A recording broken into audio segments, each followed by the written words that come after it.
Hey T Squad, it's me, Keisha, and I'm here with this week's All Tea, All Shade Real Housewives of Beverly Hills Season 14 Reunion Part 2.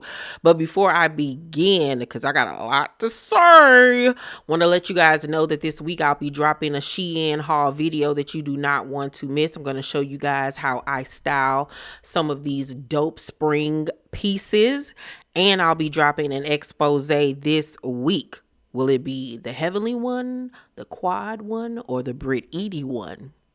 You'll have to stick around to find out. But let's get into this week's review of the Real Housewives of Beverly Hills Reunion Part 2. Because, baby, these white heifers,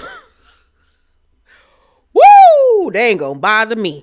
So, the reunion begins with the ladies coming back from break, and they sit down, and Andy says to Garcelle, I heard that you had something that you wanted to say.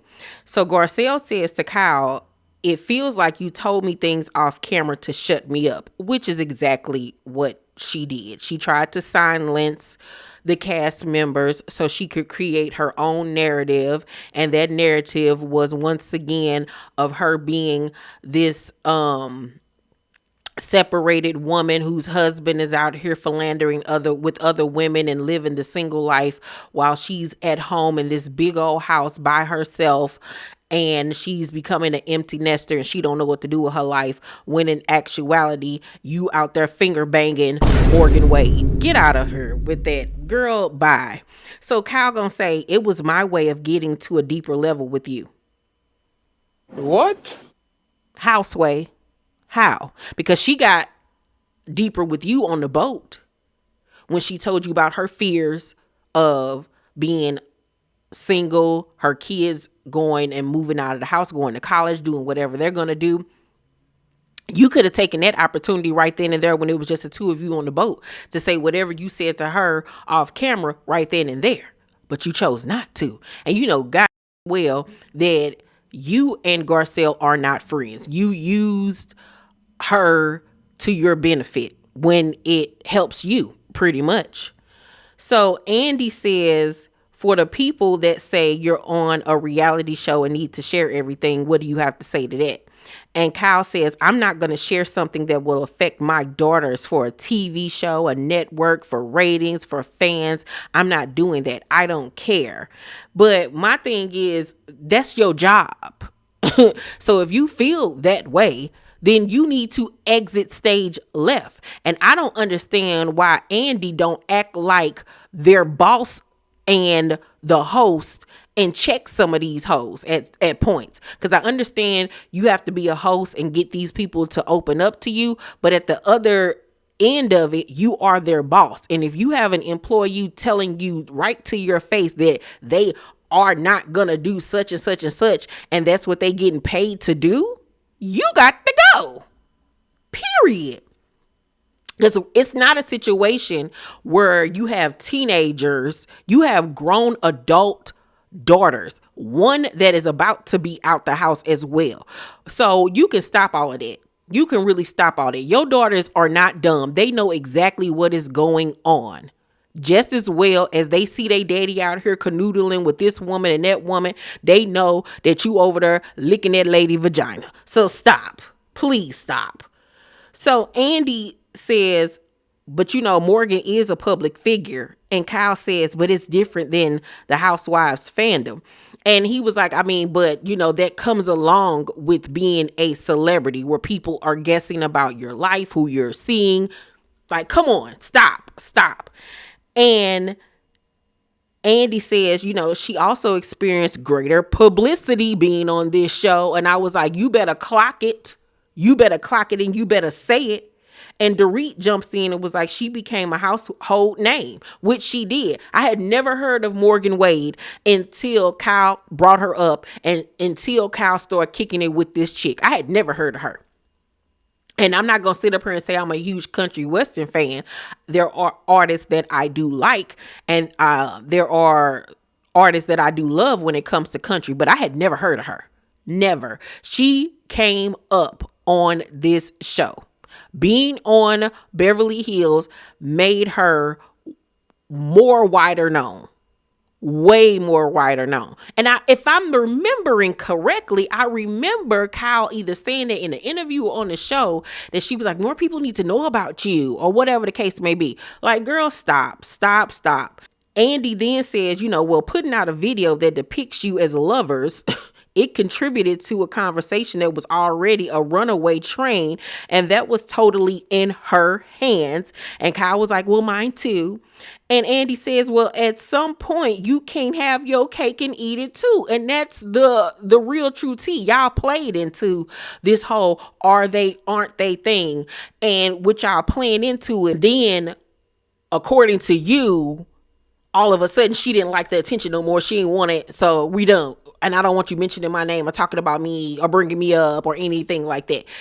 No, life don't work that way. Y'all did it to get views for her video, to play with the public, to get people wondering, to get people to listen to her music. It's obvious that you were helping her out with her career by doing that. So don't sit up here and try to play in the viewer's face by acting like y'all didn't know exactly what y'all were doing. And now that y'all did that and it got her where she needed to be, I guess, now she wants to be taken as a serious country artist. Girl, fuck off. Fuck you and her. Kyle says, what happened was I was like, I can't deal with one more thing. It was like the icing on the cake of everything that had been chipping away at me. So while she doesn't like that, no. What? Now, I didn't graduate high school because I was out here being a whore. I was out here thotting and bopping. But I was very smart. Very, very smart. Still am very, very smart. But what the hell did she just say? Because that did not make one bit of sense. And I don't understand why didn't nobody on that stage say, what? What kind of a response was that? It made absolutely no sense. She just jumbled a whole bunch of words together. And I don't understand why people don't call her out. Because if you pay attention, Kyle be saying a bunch of nothing when she is not prepared. She just be jumbling up words and just hoping that it lands and sticks to the wall. Like, bye. So then the Kyle texting PK segment comes up.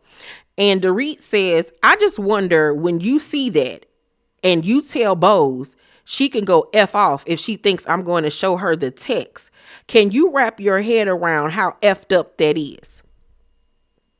And Kyle's answer to that is, it was only because of the separation. We don't talk like that.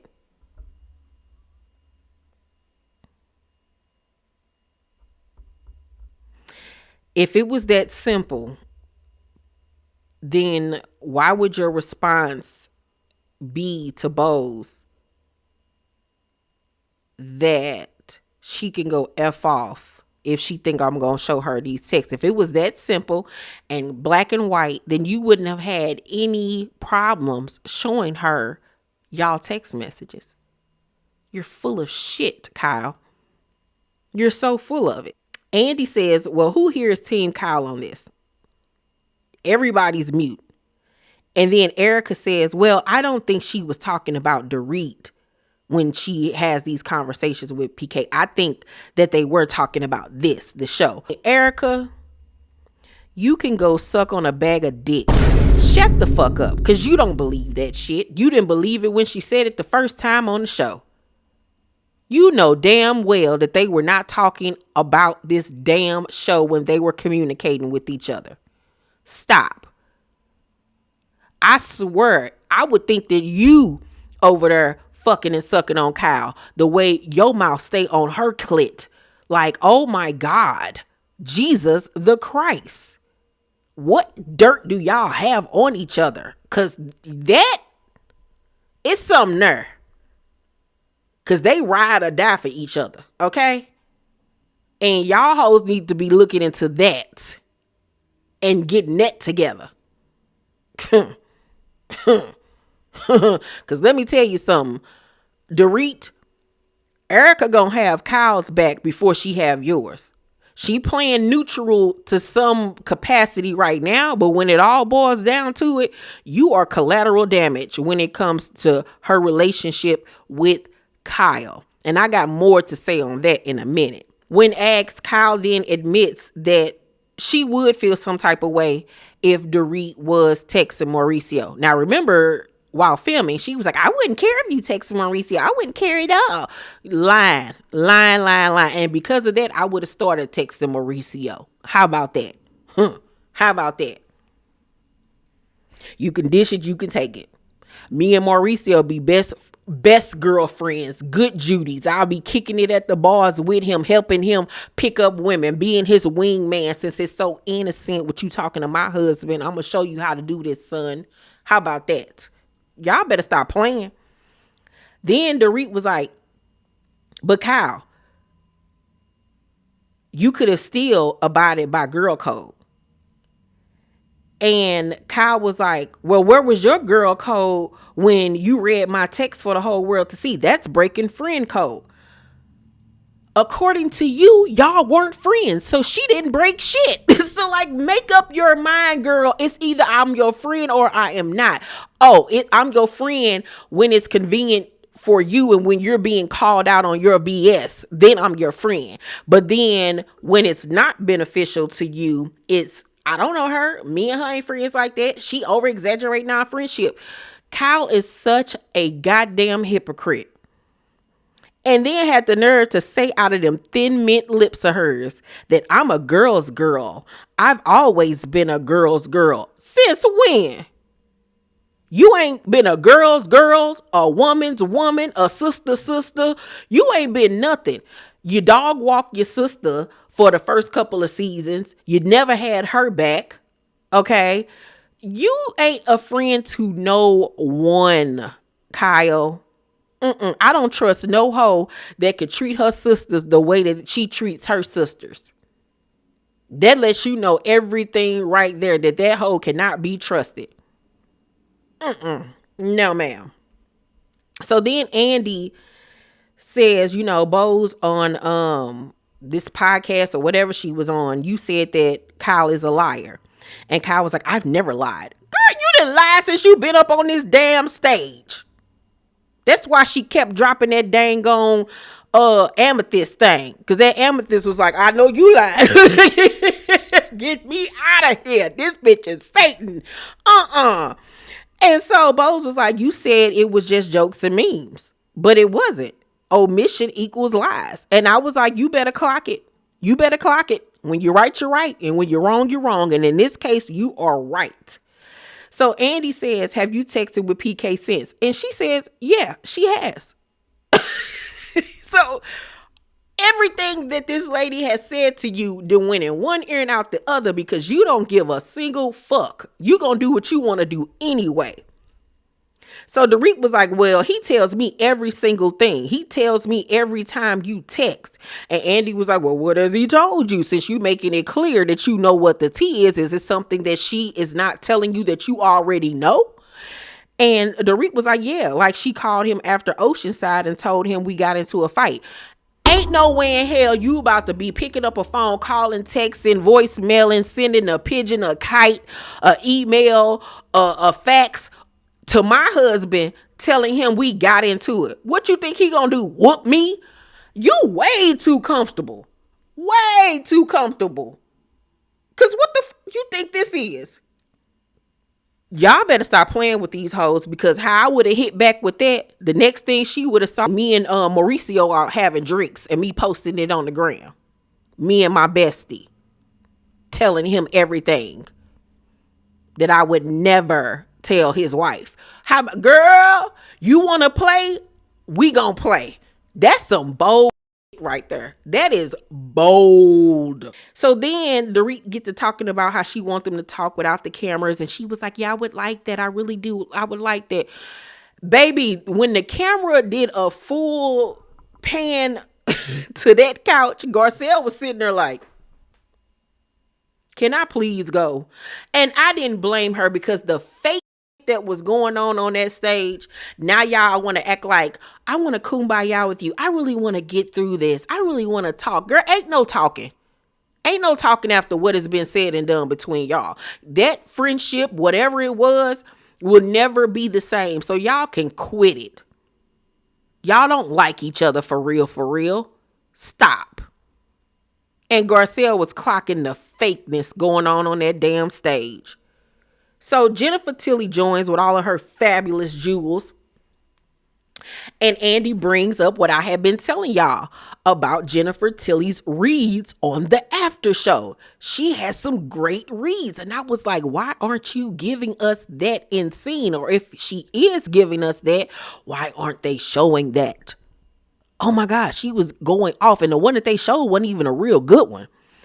So Dorit was like, when I saw what you said, I kind of felt like you joined and Jennifer was like, the dark side. And Garcelle was like, well, now wait a minute, bitch. And she was like, no, Witches of Easterwick.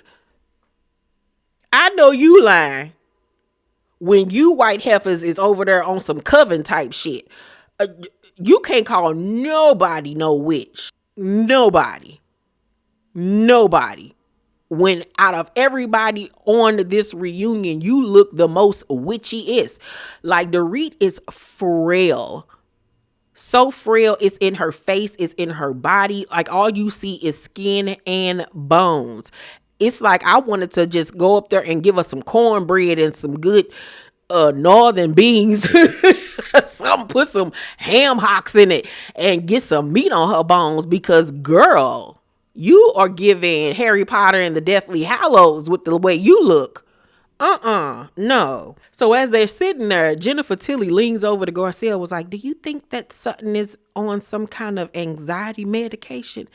And Garcelle was like, we're mic'd up. And Jennifer was like, well, shit, I answer the question. Sutton did seem slow to the draw. She really honestly did. And I don't think that had anything to do with her being nervous or anxiety. It did seem like she was on some type of medication to keep her leveled. It really did, because just her speech and her mannerisms, just seemed like she had taken a Xanny or something. So then Kathy joins, coming out looking like she a part of the Ebenezer Screwser Baptist Church, Mount Sinai, A and B church choir. I hated her outfit. Hated it. So when asked, Erica stands by her comment where she says that Sutton and Garcelle suck up to Kathy. And this is when I said I was going to circle back around to Erica and Kyle. Y'all remember Lisa Rinna's last season and that reunion. Y'all remember how that last season, it was at season 12. Season 12, how Erica and Lisa Rinna were going after Kathy, saying little slick shit in their confessionals and in scenes and stuff like that. And how Kathy came to their reunion and got Lisa together. Got Lisa together so much that she didn't come back after that. And what I firmly believe that happened was, because remember, this came out of Erica's mouth. Why is everybody so afraid of Kathy Hilton? Like, who is Kathy Hilton? I think that she saw the pull that Kathy Hilton has in Hollywood and out in these streets. And after that, you see, we ain't seen her say nothing real, like, out the way shady towards Kathy since then, because I think she knows now not to fuck with Kathy. So for her, of all people, to sit up here and say that Garcelle and Sutton suck up to Kathy, you right there on the same boat, bitch. How about that? And I think that she sticks close to Kyle for the same exact reason. Sutton segment arrives. And Andy says, let's talk about the word weaponize. Dorit called somebody, this was a viewer's question. Dorit called someone at the table the C word, but what Sutton said about her misdirected anger was too low? Okay. And Andy says, Garcelle, do you think Bo's overreacted? Garcelle says yes. And Bo says, how? You said the words to hurt. She said that part to Sutton. First of all, the double standards of it all. This lady can sit up here and call people the CUNT word over and over and over and over again. But then when Sutton says you have misdirected anger, that's so low. Ooh, how dare she? She's going to hell for that. Like, come on.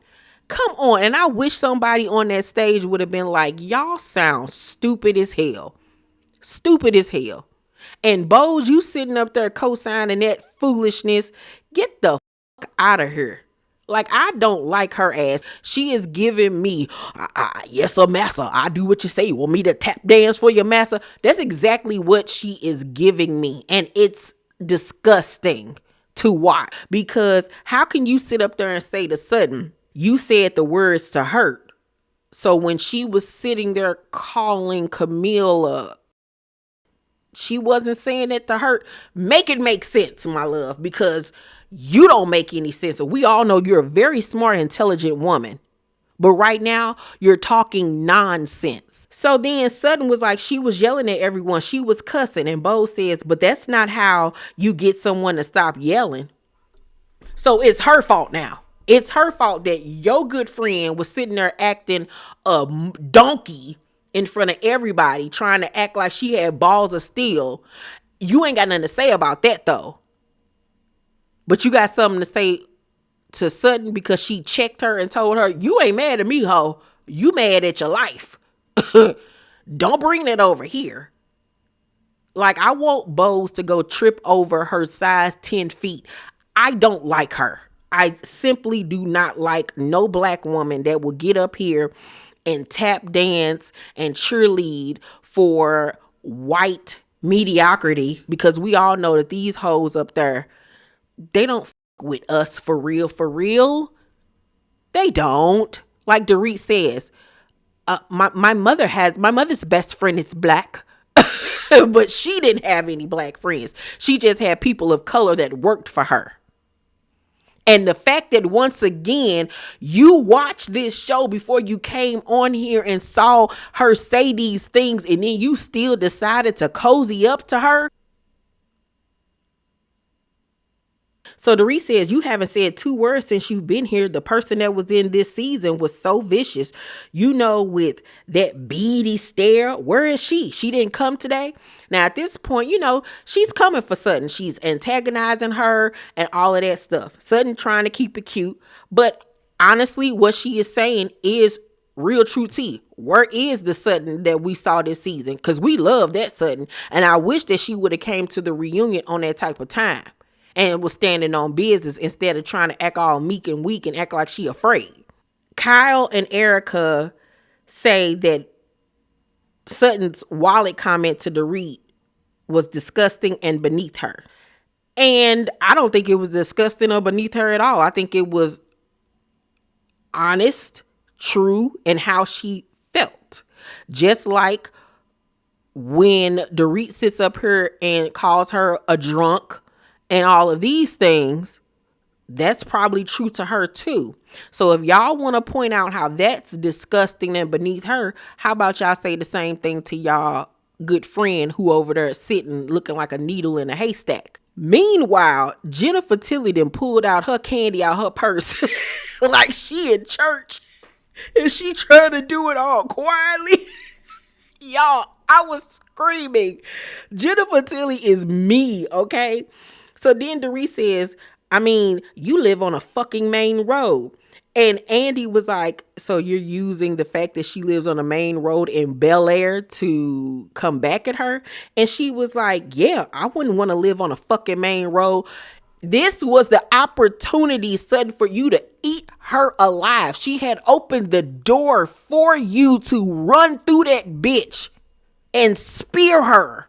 Okay, like Goldberg, because your response should have been, you will be lucky if your ass slept on a corner, on a sidewalk, ho. Your name ain't even on your deed, bitch. You need to hope that you're going to have a roof over your head. You better shut up before I buy your house and kick your ass up out that hoe and make that my new store. Make it a house that I give to my kid. You better shut up. You better shut up. Cause I will buy that house up off y'all and have your ass sitting up in the Airbnb somewhere. Like, stop playing with me. Cause you 5 seconds away from being on the corner. So you can't sit up here talking about you wouldn't want to live on a main road. Bitch, you barely got a place to stay. How dare you, ho? How dare you? I got not one but 2 houses, and that's just what we know of. You barely holding on to the one you got right now. Shit is giving y'all ain't even got no food up in there, bitch. I'm worried about your kids by the way you up here looking. Are you eating? You need to go on down to the welfare department and sign up for some food stamps, ho. Cause it's looking like you hungry.